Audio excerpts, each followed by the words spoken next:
Alors, donc pour les mathématiques, vous deviez donc découper différentes figures sur la fiche qui vous avait été distribuée. Donc il y en avait plusieurs, hein. On avait ça, enfin je vous les montre pas toutes là. Mais donc il fallait les découper en laissant bien un rebord autour, comme je vous l'avais indiqué. Et par pliage, vous deviez essayer de les superposer. C'est-à-dire que le rebord d'un côté devait venir se superposer sur le rebord en face. D'accord? Donc c'était ça qu'il fallait faire. Et selon les figures, on ne pouvait pas le faire de la même façon. Si on prend le visage, il n'y avait qu'une seule façon de le faire. Une fois que vous aviez trouvé le pliage correspondant, il fallait repasser le pli que ça laissait avec votre crayon. Pour la flèche, c'est pareil. On n'avait qu'une seule façon de faire. Pour pouvoir superposer correctement, il fallait en fait trouver ce pliage-là. Je vous montrerai de toute façon après une photo avec l'ensemble pour que vous puissiez bien voir comment vous deviez faire. Là c'est pareil, on avait un seul pliage possible pour pouvoir superposer cette figure.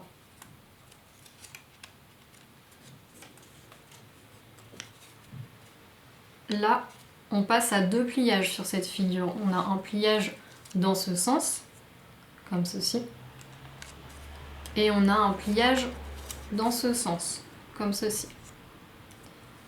D'ailleurs, pour vous aider, ce que vous pouviez faire pour pouvoir superposer correctement, c'était de vous aider de la lumière en fait. Comme ça, on pouvait voir un peu les lignes pour pouvoir les superposer. Après, selon la luminosité, c'est pas forcément faisable, hein. Aujourd'hui, il faisait un petit peu sombre, mais c'était une façon de vous aider pour pouvoir le faire correctement. Pour le carré, on avait un carré. Là, on en a plus. On en a 4 pliages possibles. Donc, dans ce sens, d'accord? Dans ce sens, ça en fait 2. Et après, il ne fallait pas oublier les diagonales. Donc, on a 2 diagonales. Pardon. Hop, je vais y arriver. Une première diagonale, donc. Ça me fait mon 3e pliage. Et la 2e diagonale dans l'autre sens. Hop. Comme ceci. Donc, nous avions bien 4 façons de superposer le carré. Quant au cercle, j'avais cette fois-ci beaucoup de façons de le faire. Et en réalité, j'en avais même une infinité. C'est-à-dire que là, moi, j'en ai choisi quelques-unes, de le plier de certaines façons, mais on pouvait en faire autant qu'on voulait. Tant que les bords étaient bien superposés les uns aux autres, ça fonctionnait. Et donc, c'était ça qu'il fallait remarquer, c'est que le cercle avait une infinité de possibilités. D'accord? Et tous ces plis que vous avez obtenus, ces traits que vous avez donc tracés après, on appelle ça des axes de symétrie. Il s'agit en fait de lignes droites qui vont en fait séparer votre figure en 2 parties qui vont se superposer parfaitement.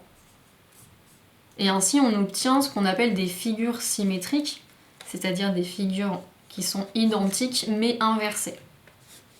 Voilà, donc ce sont ça des axes de symétrie.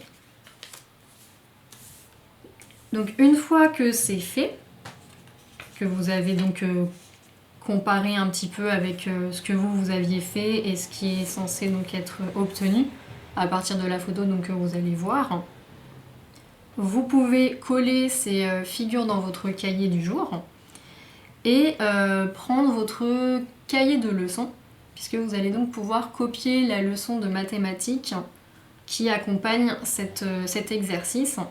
Donc il s'agit d'une leçon sur les axes de symétrie.